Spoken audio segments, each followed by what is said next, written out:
নমস্কার, শুভ সন্ধ্যা। আমি মীনাক্ষী। চোখ রাখছি এই মুহূর্তের সংবাদে। রাজ্যের জিবি এবং আইজিএম হাসপাতালের পর অন্যতম গুরুত্বপূর্ণ স্থান দখল করে আছে হাপানিয়া হাসপাতাল এবং ত্রিপুরা মেডিকেল কলেজ। প্রতিদিন কয়েক শতাধিক রোগী হাসপাতালে পরিষেবা নিতে যায়। রোগীদের সঠিকভাবে পরিষেবা মিলছে কিনা সে বিষয়টি খতিয়ে দেখতে মঙ্গলবার সরেজমিনে গেলেন রাজ্যপাল ইন্দ্রসেনা রেড্ডি নাল্লু। তিনি হাসপাতালে গিয়ে মেডিসিন বিভাগ, paediatric, X ray, operation theatre, মহিলা সার্জারি ওয়ার্ড এবং বাথরুম সহ গোটা হাসপাতাল ঘুরে দেখেন। কথা বলেন হাসপাতালের চিকিৎসক ও কর্তব্যরত স্বাস্থ্যকর্মীদের সাথে। তারপর হাসপাতালের পরিষেবা কতটা আশানুরূপ মিলছে সে বিষয়টা নিয়ে রোগী এবং রোগীর পরিবারের সাথেও কথা বলেন তিনি।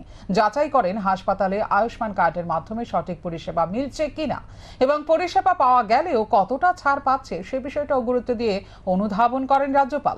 পরে সংবাদ মাধ্যমের মুখোমুখি হয়ে তিনি জানান, উত্তর পূর্বাঞ্চলের মধ্যে আসামের পর মেডিকেল হাব ত্রিপুরা হাপানিয়া হাসপাতালটি বেসরকারি হাসপাতাল হলেও জিবি এবং আইজিএম এর মতো গুরুত্বপূর্ণ হাসপাতালগুলির অনেকটা চাপ কমাতে সাহায্য করেছে। এই হাসপাতালে সমস্ত রোগের চিকিৎসাই হয়, তবে হাসপাতালে এসে যাতে রোগীরা সঠিকভাবে পরিষেবা পায় তার জন্য তিনি এদিন পরিদর্শনে এসেছেন বলে জানান। जैसा आई का है, ईएनटी का है और नियोनाटल, छोटे बच्चे कम वेट में होते हैं, पैदा होते हैं, तो उनके लिए भी वार्ड है। ये जनरली किसी डिस्ट्रिक्ट हॉस्पिटल में नहीं होता है, तो गवर्नमेंट पॉलिसी के हिसाब से ये प्राइवेट इंस्टीट्यूशन कॉलेज इसके लिए जब देते हैं तो उसमें पोस्ट ग्रेजुएशन वाले आते हैं, बच्चे हाउस सर्जन करते समय सर्विस देते हैं। उस सिलसिले में ये हॉस्पिटल और ये कॉलेज अपकमिंग कॉलेज है। अभी बहुत से लोग इधर से बांग्लादेश दूसरे जगह जा रहे करोड़ों रुपये करके। कुछ बच्चों से मैं मिला था जो कल परसों आए थे, तो अपने पास अच्छे सहूलत है तो इसका यूटिलाइज करो। और ये कॉलेज बेस्ड हॉस्पिटल्स आने से आम पब्लिक के लिए हर तरफ का हर किस्म का इलाज इधर मिल सकता है। वैसे एटमॉस्फेयर ये है। बिल्डिंग तो पुराना है, गवर्नमेंट का हॉस्पिटल था, मगर अच्छा मेंटेन कर रहे हैं। এয়ারপোর্ট থানা এলাকায় চাঞ্চল্যকর গুলিকাণ্ডের ঘটনা রেশ কাটতে না কাটতে আবারও গুলিকাণ্ডের ঘটনা সংঘটিত হলো আগরতলা শহরে। তবে হতাহতের খবর নেই। অল্পের জন্য প্রাণী বাঁচলেন অসিত গোপ নামে এক ব্যক্তি। ঘটনা সোমবার রাতে লিচুবাগান সাহাপাড়া এলাকায়। ঘটনা তদন্তে নেমে এনসিসি থানার পুলিশ অভিযুক্ত নেশা কারবারির পিতা শ্যামাবাবু রায় নামে একজনকে আটক করেছে। এবার নেশা কারবারিদের হাতে পৌঁছে গেছে আগ্নেয়াস্ত্র, তা ইতিমধ্যে প্রমাণ হয়ে গেছে। নেশা কারবারি মাফিয়াদের কাছে রয়েছে পিস্তল সহ আগ্নেয়াস্ত্র। গত ৩০ মার্চ উষাবাজার ভারত রত্ন সংঘ ক্লাবের সম্পাদককে হত্যার ঘটনা রেশ কাটতে না কাটতে এবার রাতের অন্ধকারে গুলি চলল এনসিসি থানা এলাকায়। সোমবার রাতে লিচুবাগান সাহাপাড়া এলাকায় গুলি চলে। অল্পের জন্য প্রাণে বাঁচেন এলাকার বাসিন্দা অসিত গোপ। পেশায় তিনি মিষ্টি দোকানদার।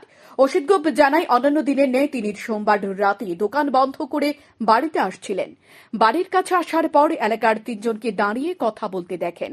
তখন তিনিও পূজার বিষয় নিয়ে তাদের সাথে কথা বলছিলেন। এমন সময় একটি বাইকে করে একটি যুবক আসে। বাইকে করে আসা যুবক শচীন রায় নামের এলাকার এক যুবককে ছোট্ট একটি প্যাকেট দেয়।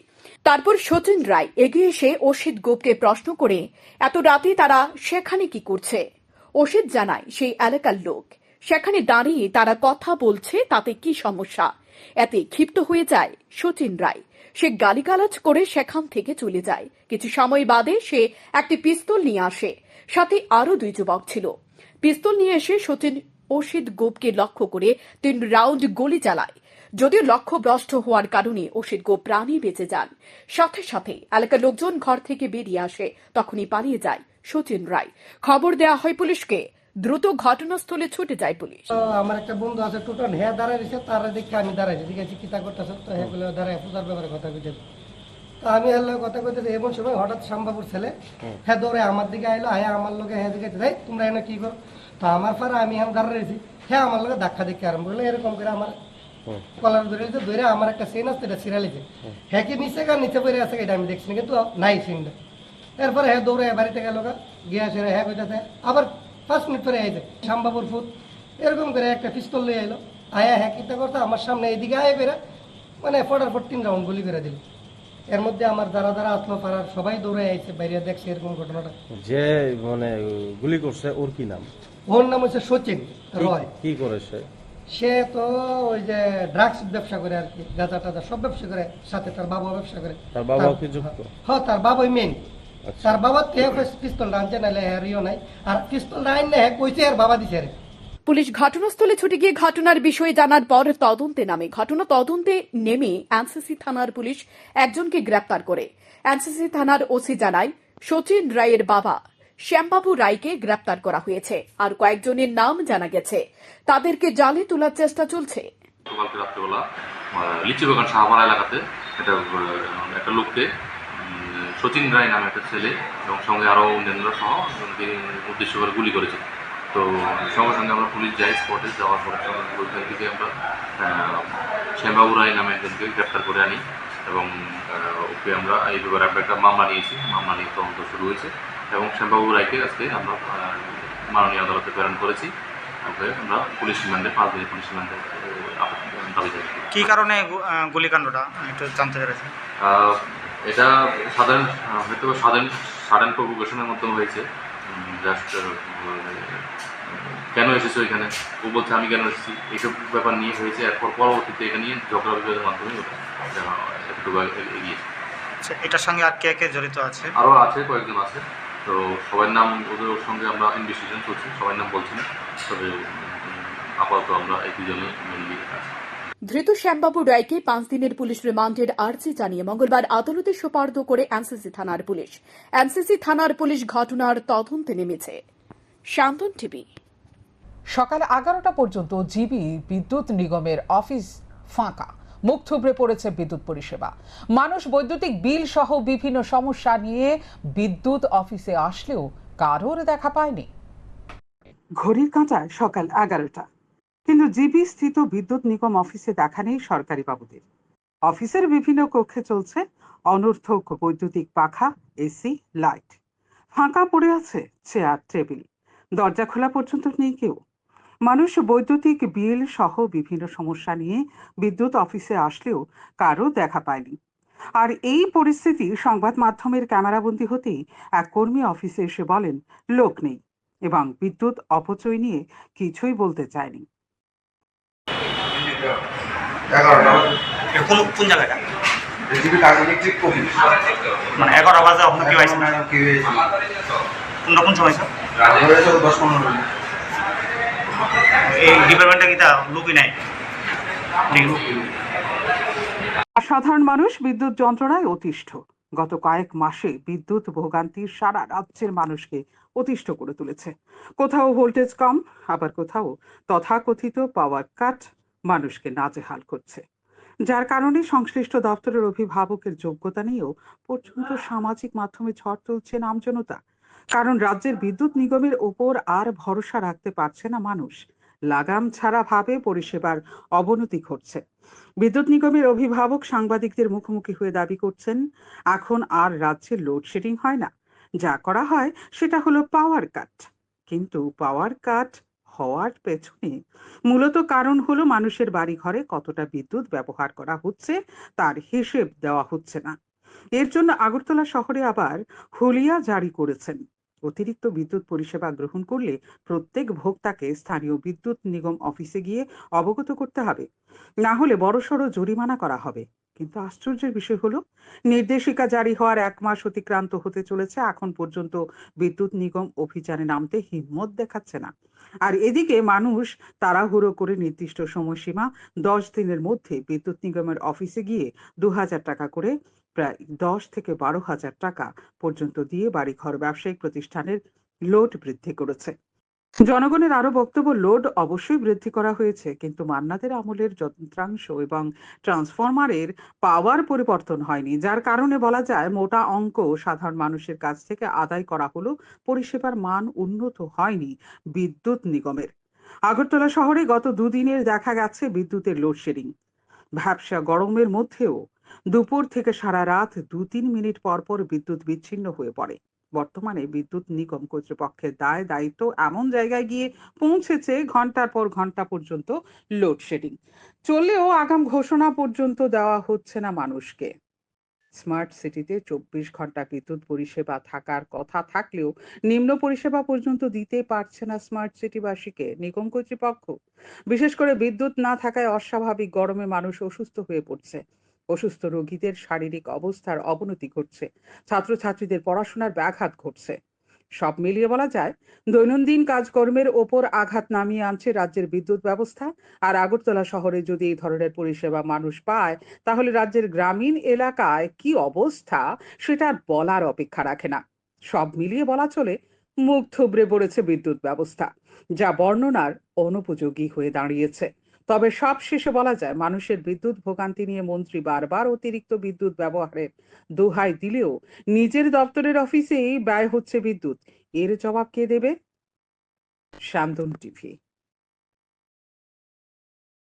জিবি হাসপাতালে চিকিৎসা পরিষেবা নিতে গিয়ে রোগীর পরিবারকে প্রতি কদমে দিতে হচ্ছে ঘোষ। নীরব সংশ্লিষ্ট দপ্তর। নানা অভিযোগে জর্জরিত রাজ্যের প্রধান রেফারেল হাসপাতালে কখনো রোগীর পরিবার চিকিৎসকদের দ্বারা আক্রান্ত হচ্ছে, আবার কখনো বিনা চিকিৎসায় রোগীর মৃত্যুর অভিযোগ অহরহ উঠছে জিবি হাসপাতালে। এরই মধ্যে আরো একটি হতাশার সুর জিবি হাসপাতালের এক রোগী পরিবারের কাছ থেকে উঠে আসলো। টাকা না দিলে রোগীর পরিষেবা মিলে না। যদিও এই অভিযোগটি দীর্ঘদিন ধরেই উঠছিল জিবি হাসপাতাল থেকে, কিন্তু সংশোধন করার কেউই নেই। ব্যতিক্রম হয়নি মঙ্গলবারও। নরসিংগড়ে তুলসী দাস নামে এক রোগীর পরিবার এই অবস্থা নিয়ে সংবাদ মাধ্যমের মুখোমুখি হয়। রোগীর ছেলে জানান, গরিব মানুষের জন্য সরকারি হাসপাতাল, আর জিবি হলো রাজ্যের প্রধান রেফারেল হাসপাতাল। প্রতিদিন দূর দূরান্ত থেকে রোগীরা জিবি হাসপাতালে ছুটে আসে। এর মধ্যে সিংহভাগ গরিব অংশের মানুষ। তারা বিনামূল্যে চিকিৎসা পরিষেবা নিতে জিবি হাসপাতালে আসলেও তাদের দুঃখ বোঝার কেউ নেই। কারণ জিবি হাসপাতালে এসে তিনি যে অভিজ্ঞতা সঞ্চয় করেছেন তা থেকে বলেন, টিকিট কাউন্টার থেকে এন্ড্রোস্কোপি করাতে তার মাকে নিয়ে যাওয়া হয়। সেখানে যারা কর্তব্যরত কর্মী ছিলেন তাদের মধ্যে একজনকে বলা হয়েছিল সহযোগিতা করার জন্য। তিনি তার মাকে টিকিট কাউন্টার থেকে মাত্র 100 মিটার দূরে নিয়ে বলে 300 টাকা দেওয়ার জন্য। তখন তিনি বলেন, যেহেতু তারা বেতন পায় তাহলে কেন তাদের এভাবে টাকা দিতে হবে। সেই সময় মেডিসিন ব্লকের সেই কর্মী জানিয়ে দেন তাদের সব সময় টাকা দিতে হয় এবং 300 টাকা থেকে 1 টাকাও কম দেওয়া যাবে না, না হলে তারা আগামী দিন রোগীকে কোনো ধরনের সহযোগিতা করবে না। আমার মার মেডিসিনে ভর্তি আছিল, ভর্তি থাকার পর কালকে ছুটি দিছে, কইছে অর্থের মধ্যে দেখা যায়। তো আমি বাড়ির থেকে ওখানে এনে আনছি অনেক তো চেহার স্যার আমার আনন্দ জানা ফাইনে চেহারটা লই আইছে থেকে আমার এন্ডোস্কোপি না কি কয় এটারে এটা করাই আছে আমাদের 300 কে আনছে চেয়ার দিয়ে আপনার মারে কে আনছে? নার্সে। উনি কি মানে কি কাজ করে? ফাইনে মনে রোগী টুগি আনে টানে হেল্পারই করে আনে। আপনার মারে কোন জায়গাতে আনছে? টিকিট কাউন্টার থেকে যেন এন্ডোস্কোপি করে এই জায়গাটা আনছে। সেই জায়গার মধ্যে আইনে সেটা আপনাদের কত টাকা দাবি করা হয়েছে? আমার থেকে 300 টাকা নিচ্ছে। তা আপনি জিজ্ঞাসা করছেন যে সরকারি হাসপাতালে টাকা কি কারণে দিবেন? না, আমি এমনি কিছু বলছি না, তাই না কইছে হ্যাঁ রুগী ধরলে টাকা লাগবে। এই 300 টাকা যে চাইছে আপনি কত টাকা দিছেন? আমি 300 টাকা দিচ্ছি, তাই না কম মানে না। আপনি জানেননি যে জিবি হাসপাতালে কোনো টাকা লাগে না, এই ব্যাপারটা জানেন আপনি? আমি জানি যে কোনো টাকা পয়সা সরকারি হসপিটালে কোনো টাকা লাগে না, কিন্তু তারা তো একটাই কথা কয় যে আমরা রুগী ধরলে টাকা লাগবে। এমনকি প্রত্যেক রুগীর কাছ থেকে টাকা নেই তারা? আমি যতদিন মারে ড্রেসিংও পাল্টায় ড্রেসিংও করাইছি, আমার থেকে ঠিক এইভাবেই টাকা নিচ্ছে। যে মহিলা টাকা নিছে ওনাদের মানে ওনার নাম টাম জানেন কিছু? আমি নাম জানি না স্যার। কোন ওয়ার্ডে ডিউটি করে? এটা মেডিসিনে ব্লক নাম্বার। তবে হাসপাতালে এই ধরনের অবস্থা শুধু এন্ড্রোস্কোপি বিভাগেই নয়, ওয়ার্ডে ওয়ার্ডে এই ধরনের ভণ্ড নার্স দুর্বিষহ অবস্থা চালু করে রেখেছে দীর্ঘদিন ধরে। তারা বেতনের 3 গুণ 4 গুণ অর্থ মানুষ থেকে ঘুষ নিয়ে কামাই করে চলেছে। নির্বিকার জিবি হাসপাতালের এমএস থেকে শুরু করে অন্যান্যরা। শান্তন টিভি। সাম্প্রদায়িক সম্প্রীতি বিনষ্ট করার ষড়যন্ত্রে লিপ্ত হয়ে ত্রিপুরাকে মণিপুর বানানোর চেষ্টা চলছে। এই নিন্দা জানায় কংগ্রেস। মঙ্গলবার প্রদেশ কংগ্রেস ভবনে সাংবাদিক সম্মেলন করে এই কথাই বলেন প্রদেশ কংগ্রেস সভাপতি আশিস কুমার সাহা। গন্ডাছড়ার অগ্নিগর্ভ পরিস্থিতি প্রমাণ করছে গভীর ষড়যন্ত্র করে সাম্প্রদায়িক সম্প্রীতি বিনষ্ট করার ষড়যন্ত্রে লিপ্ত হয়েছে একাংশ। কিন্তু ত্রিপুরার রাজ্যপাল ইন্দ্রসেনা রেড্ডি নাল্লু, মুখ্যমন্ত্রী ডক্টর মানিক সাহা, মুখ্য সচিব জে.কে. সিনহা এবং রাজ্য পুলিশের মহানির্দেশক অমিতাভ রঞ্জন কারোর কোনো পদক্ষেপ নেই। কিন্তু যখন এই পরিস্থিতিতে গন্ডাছড়ায় ক্ষতিগ্রস্ত শতাধিক পরিবারের পাশে কংগ্রেস দাঁড়াতে চাইছে, তখন তাদের বাধা দেওয়া হচ্ছে। সোমবার গন্ডাছড়ায় যাওয়ার পথে অমরপুরে পুলিশের বাধার মুখে পড়তে হয়েছে কংগ্রেসের 4 জনের প্রতিনিধি দলকে। জেলা শাসকের কাছ থেকে অনুমতি নিয়ে সেখানে যেতে পারেনি বিরোধী দল কংগ্রেসের প্রতিনিধিরা। পুলিশের বক্তব্য, সেখানে 163 ধারা জারি রয়েছে, কিন্তু 163 ধারা অনুযায়ী 5 জন একসাথে জমায়েত হতে পারবে না। তাহলে কেন কংগ্রেসের 4 জনের প্রতিনিধি দলকে সেখানে যেতে দেওয়া হয়নি? এত স্পষ্ট হয়েছে, ষড়যন্ত্র করে কংগ্রেসের প্রতিনিধিদের আটকে দেওয়া হয়েছে মাঝ রাস্তায়। এ বিষয়টি নিয়ে কংগ্রেস আগামী দিন আইনি পথে হাঁটবে। মঙ্গলবার প্রদেশ কংগ্রেস ভবনে সাংবাদিক সম্মেলন করে একথা বলেন প্রদেশ কংগ্রেস সভাপতি আশিস কুমার সাহা। তিনি বলেন, বর্তমান সরকার চাইছে ষড়যন্ত্র করে ত্রিপুরাকে মণিপুরের মতো শাসন করার জন্য, কিন্তু এটা হতে দেবে না কংগ্রেস, পরিষ্কার জানিয়ে দিলেন প্রদেশ কংগ্রেস সভাপতি। এবং সাংবাদিক সম্মেলন থেকে তিনি আরও বলেন, ক্ষতিগ্রস্ত শতাধিক পরিবারের বসবাস করার মতো পরিকাঠামো বর্তমানে নেই এবং তাদের কাজের সুযোগ চলে গেছে। কিন্তু গত 12 থেকে 13 এই ঘটনা সংঘটিত হওয়ার পর রাজ্য সরকারের পক্ষ থেকে আশ্বস্ত করা হয়েছিল তাদের সমস্ত ক্ষতিপূরণ মিটিয়ে দেওয়া হবে। কিন্তু দেখা গেছে ক্ষতিগ্রস্ত পরিবারগুলিকে সর্বাধিক মাত্র 25,000 টাকা ক্ষতিপূরণ দেওয়া হয়েছে। কিন্তু তাদের পুনরায় উঠে দাঁড়ানোর জন্য সরকারের পুরোপুরি সহযোগিতার প্রয়োজন। কংগ্রেস সরকারের উদ্দেশ্যে দাবি জানায় যাতে পুরো হিসাব করে তাদের সহযোগিতা করা হয়। সাংবাদিক সম্মেলন থেকে প্রদেশ কংগ্রেস সভাপতি দুঃখ প্রকাশ করে বলেন, গন্ডাছড়ায় এ ধরনের ঘটনা প্রথমবার হয়েছে। গন্ডাছড়ায় কখনো এ ধরনের অশান্তির পরিবেশ সংঘটিত হয়নি। মেলাকে কেন্দ্র করে যে ঘটনা সূত্রপাত তা অস্বীকার করার উপায় নেই এবং আনন্দ মেলা শুরু হওয়ার দিন থেকে কোনো না কোনো ঘটনা প্রতিদিন ঘটেছে। আপনারা জানেন, গতকাল প্রদেশ কংগ্রেসের প্রতিনিধি দল রাজ্যের গন্ডাছড়া, গন্ডাগুলশা এই মহকুমা সম্পর্কে এক ঘটনাকে কেন্দ্র করে বিবাদমান দুই গোষ্ঠী তাদের সংঘর্ষে এর পরিস্থিতির উদ্ভব হয়েছে। শান্তি সম্প্রীতি বড় ধরনের চিহ্ন ধরে সেখানে উভয় সম্প্রদায়ের মানুষ একসাথে বসবাস করছে। বিভিন্ন সময়ে উগ্রবাদের কারণে নানা ঘটনা এই রাজ্যে সংঘটিত হলেও গন্ডাছড়া মহকুমার উভয় সম্প্রদায়ের মানুষ তারা সম্প্রীতিতে বসবাস করে আসে। এই প্রথম এই ধরনের একটা ঘটনা মেলাকে কেন্দ্র করে, আর এই প্রশাসনের নির্বাক ভূমিকা, নিষ্ক্রিয়তা, পুলিশি নিষ্ক্রিয়তা, পুলিশকে প্রশাসন নিষ্ক্রিয় করে এখানে এমন একটা ঘটনা উপস্থাপনা করার পরে প্রশাসনের কোনো কথা নেই। না রাজ্যপাল, না রাজ্যের মুখ্যমন্ত্রী, না এই রাজ্যের চিফ সেক্রেটারি, না পুলিশের ডাইরেক্টর জেনারেল অফ পুলিশ, কোন উচ্চপদস্থ আধিকারিকরা বা এই রাজ্যের জনপ্রতিনিধিরা তারা কেউ চান।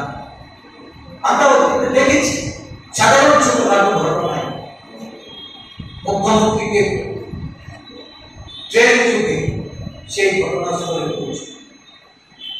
আমরা দেখেছি বিভিন্ন ঘটনা পুলিশের ডাইরেক্টর জেনারেল থেকে শুরু করে রাজ্যের গভর্নর বিভিন্ন জায়গায় গিয়েছে। কিন্তু এই ঘটনাটা আজকে প্রায় 13 দিনে এই ঘটনায় কোন আধিকারিক, কোন আমাদের যারা উচ্চপদস্থ আমি এটা প্রমাণ করি এই রাজ্যে একটা গভীর ষড়যন্ত্র তৈরি করে সাম্প্রদায়িক যে সম্প্রীতি বিনষ্ট করা একটা গভীর ষড়যন্ত্র শুরু করেছে। আমরা এই বিষয়ে জনগণকে যেমন জাগ্রত করছি, কটাছড়াবাসী যারা যারা আশ্রয় শিবিরে আছে, বিভিন্ন সম্প্রদায়ের মানুষ যারা আজকে আশঙ্কাগ্রস্ত, আমরা তাদের পাশে আছি। আয়োজিত সাংবাদিক সম্মেলনে এছাড়া উপস্থিত ছিলেন প্রদেশ যুব কংগ্রেস সভাপতি নীলকমল সাহা সহ অন্যান্যরা। Salmon TV. ত্রিস্তর পঞ্চায়েত নির্বাচন প্রহসনে পরিণত হয়েছে। শাসক দল বিজেপির জন্য রাজ্যের প্রায় 65% আসনে বিরোধীরা প্রার্থী দিতে পারেনি। পরিকল্পিতভাবে বিরোধী মুক্ত পঞ্চায়েত করার জন্য পঞ্চায়েত নির্বাচনকে প্রহসনে পরিণত করতে চাইছে বিজেপি। তাই এই নির্বাচন বয়কট করার দাবি জানায় সিপিআইএমএল। মঙ্গলবার আগরতলা প্রেস ক্লাবে সাংবাদিক সম্মেলন করে এ দাবি করেছেন সিপিআইএমএল রাজ্য সম্পাদক পার্থ কর্মকার। তিনি বলেন, নির্বাচন ঘোষণা হওয়ার পর থেকে সন্ত্রাস নামিয়ে এনেছে বিজেপি। যারা বিরোধী দলের পক্ষ থেকে প্রার্থী হয়ে মনোনয়নপত্র জমা দিয়েছেন তাদের বিভিন্নভাবে ভয় ভীতি দেখিয়ে মনোনয়নপত্র প্রত্যাহার করতে বাধ্য করে বিজেপি। সবচেয়ে উদ্বেগজনক বিষয় হলো রাজনগরের সিপিআইএম প্রার্থী বাদল শীল মনোনয়নপত্র দাখিল করার পর খুন হয়েছেন। শুধু তাই নয়, নির্বাচন ঘিরে সর্বদলীয় বৈঠকেও সন্ত্রাস করেছে বিজেপি। ব্লকের ভিডিওর সামনে থেকে টেনে হেঁচড়ে বিরোধী দলের নেতৃত্বকে বের করে দেওয়া হয়েছে। পার্থ কর্মকার আরো অভিযোগ তুলে বলেন, গত 13 জুলাই টেপানিয়া ব্লকে তিনি মনোনয়নপত্র জমা দিতে যাওয়ার পর তাকে মনোনয়নপত্র জমা দিতে দেয়নি বিজেপি দুর্বৃত্তরা। এমনকি তার চশমা, ব্যাগ সহ বিভিন্ন জিনিসপত্র লুটপাট করে নিয়ে গেছে। আর এসব কিছুই ঘটেছে ভিডিও এবং থানার ওসির সামনে। তাই বলা হচ্ছে, রাজ্যে গণতন্ত্র নেই, সংবিধানের প্রতিটি স্তম্ভ বিধ্বস্ত এবং এই রাজ্যের পুলিশের মহানির্দেশক থেকে শুরু করে প্রশাসন শাসক দলের কথায় চলছে। তাই এই নির্বাচনে কোনোভাবে শান্তিপূর্ণ হতে পারে না। এর জন্য রাজ্যবাসীর দৃষ্টি আকর্ষণ করে নির্বাচন বয়কট করার ডাক দেওয়া হয়েছে বলে জানান তিনি। আয়োজিত সাংবাদিক সম্মেলনে এছাড়া উপস্থিত ছিলেন সংগঠনের অন্যান্য নেতৃত্ব। আজকে যারা 30-35% প্রার্থী আছে তারা বাড়িঘরে থাকতে পারছে না, তাদের কোনো নিরাপত্তা নেই। আমরা রাজ্যের মানুষের দৃষ্টি আকর্ষণ করে বলতে চাই যে এই নির্বাচন প্রত্যাখ্যান করুন। বিরোধীদের মুক্ত করার যে নির্বাচন, যেখানে গণতন্ত্র এবং সংবিধান কিছুই নেই, সেই নির্বাচনকে প্রত্যাখ্যান করুন, বয়কট করুন। এই নির্বাচন সিপিআইএমের রাজ্য কমিটি সমগ্র রাজ্যবাসীর কাছে আহ্বান রাখছে যে গণতন্ত্র পুনরুদ্ধার না হলে, গণতন্ত্র রক্ষা করতে না পারলে এই নির্বাচন কোনোভাবেই, গ্রামীণ সরকারের এই নির্বাচন কোনোভাবেই বিজেপি করতে দেবে না।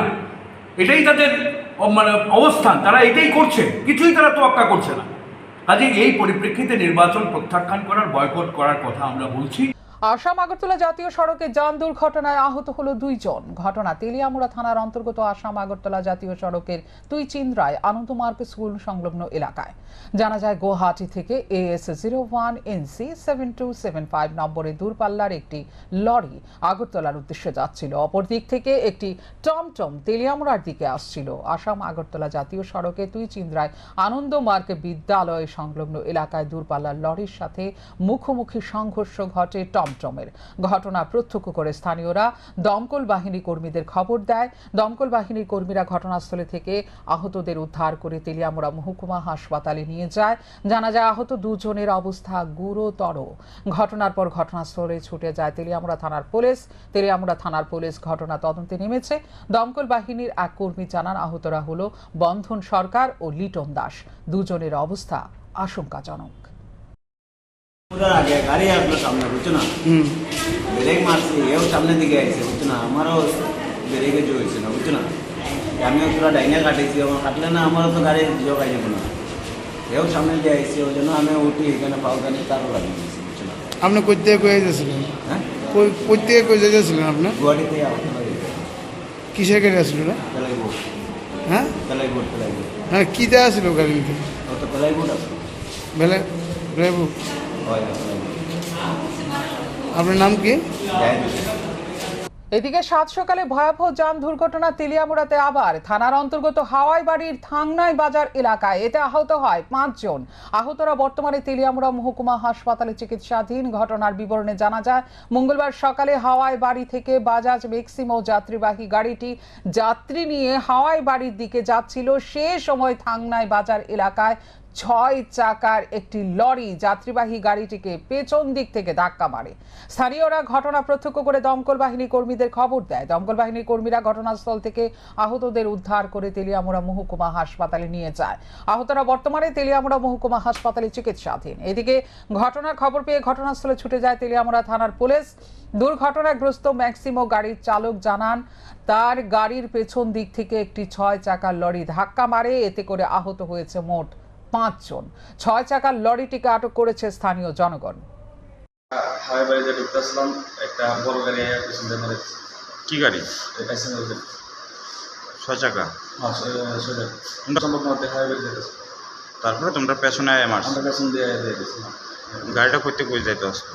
গাড়িটা সম্ভবত এদিকে যাইতেছিল, এই লাইনে যাইতেছিল, মানে পেছনে ধাক্কা দিছে। নেশা সামগ্রী পাচার করার সময় নেশা সামগ্রী সহ 3 মহিলাকে আটক করল মেলাঘর থানার পুলিশ।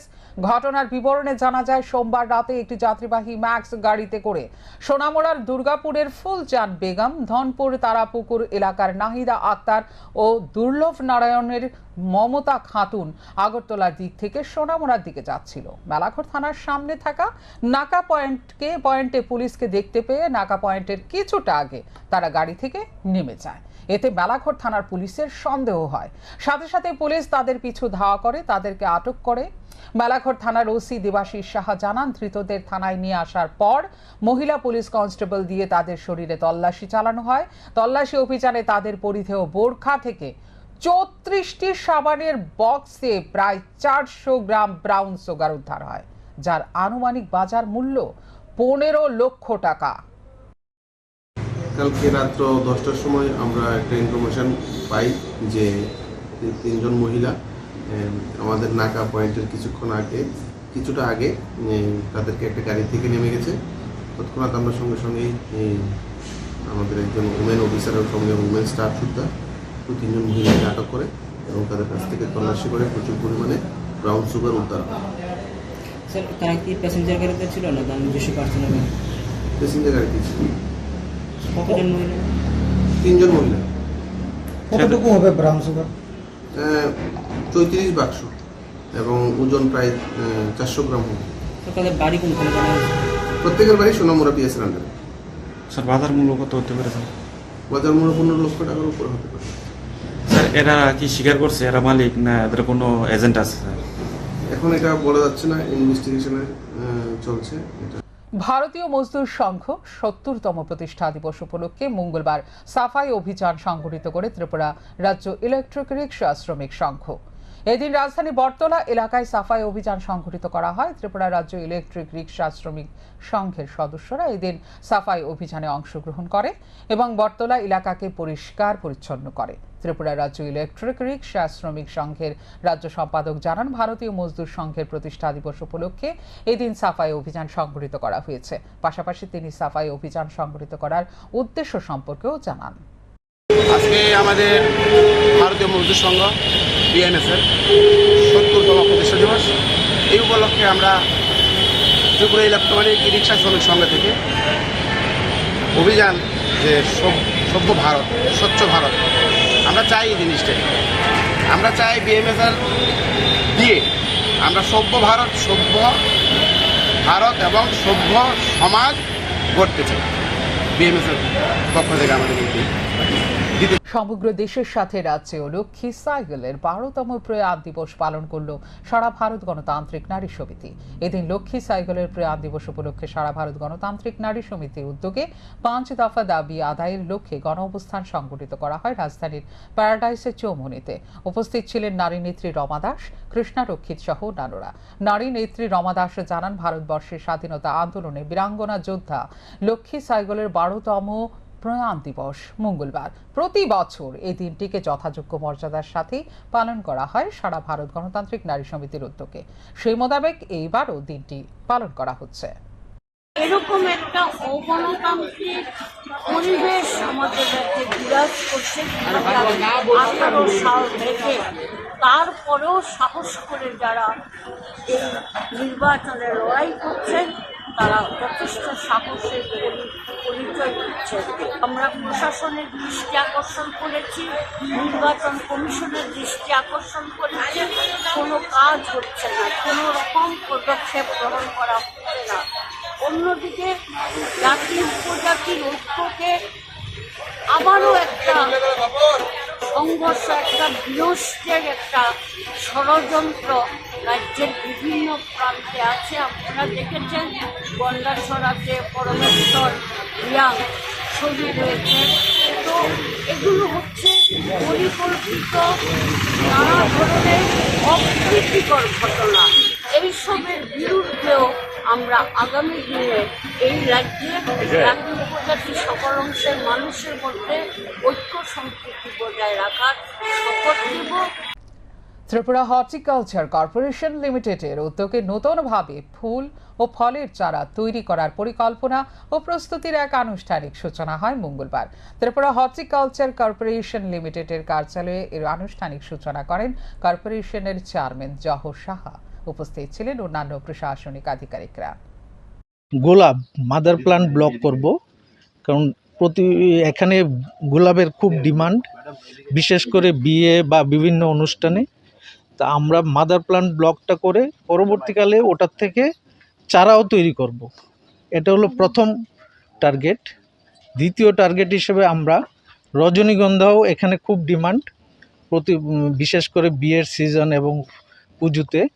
তো ওইটাতেও আমরা রজনীগন্ধা ডাবল যে জাতটা আছে সেটাকেও আমরা এখানে করে। মঙ্গলবার আগরতলা প্রেস ক্লাবে জয়েন্ট অ্যাকশন কমিটির তরফে এক সাংবাদিক সম্মেলনের আয়োজন করা হয়। মোট 3টি সংগঠন এই সাংবাদিক সম্মেলনে সামিল হয়। সাংবাদিক সম্মেলনে তারা জানিয়েছে, গত 8 জুলাই গোমতী জেলার জেলা শাসকের কাছে একটি চিঠি প্রদান করেছিল তারা। এই চিঠিতে 20 জুলাই পর্যন্ত সময় চাওয়া হলেও জেলা শাসকের কার্যালয়ের তরফে কোনো ধরনের উত্তর পায়নি তারা, যার কারণে তারা আগামী 25 জুলাই উদয়পুর থেকে অমরপুর পর্যন্ত সড়ক অবরোধে বসবে। তাদের দাবির মধ্যে উল্লেখযোগ্য হিসেবে রয়েছে, গত বছর তাদেরকে 1 হেক্টর করে জমিতে রাবার চারা দেওয়ার কথা ছিল, কিন্তু তারা মাত্র আধা হেক্টর করে জমিতে রাবার চারা পেয়েছেন। বাকি আধা হেক্টর পরে জমিতে রাবার চারা দেওয়ার কথা ছিল চলতি বছরে, কিন্তু সেই দাবি পূরণ করা হয়নি তাদের। বর্তমানে বছরে তারা রাবার চারা পায়নি বলে তাদের অভিযোগ। সংগঠন জেএসি, 2 নম্বর জেএআরসি, 3 নম্বর ডিআরএমসি, 3টা সংগঠন মিলিয়ে আমরা আজকে প্রেস মিট। আমরা গত 8 তারিখে উদয়পুর গোমতী ডিএমের কাছে চিঠি একটা প্রেয়ার করছি। এই প্রেয়ার যে করাটা 20 তারিখের অবধি আমরা টাইম দিছি তারা, তবু কিন্তু আমরা কোনো খবর দিছি না। সেই কারণে আমরা এখানে 25 তারিখের মধ্যে আমরা রাস্তা অবরোধ করার কথা ছিল। আজকে 23 তারিখ তো না, আজকে 23 তারিখে আমরা প্রেস করছি, 25 তারিখে আমরা অমরপুর তো উদয়পুর রুটে আমরা রুট ব্লক করব। এখানে আমার ডিমান্ড ছিল, গত বছরের আমরা 1 হেক্টর করে আমার তারা দেওয়ার কথা ছিল, এদের মধ্যে আধা হেক্টর করে দেওয়া হয়েছে, আর আধা হেক্টর এই বছরে দেওয়ার কথা ছিল 24-এর মধ্যে, তবু এখনও পাইছে না। আধা হেক্টরের মধ্যে যেটা দেওয়া হয়েছে, এই আধা হেক্টরের ভ্যাকেন্সি ছাড়াও দেওয়া হয়েছে না এখন অবধি, এবং বেড়ার টাকাও দেওয়া হয়েছে না। এখনকার মতো এই মুহূর্তের সংবাদ এই পর্যন্ত। ওনারা আপডেটস দেখার জন্য অবশ্যই নজর রাখতে হবে সান্দন টিভির পর্দায়। সান্দন টিভি, দায়বদ্ধতাই যার ঐতিহ্য।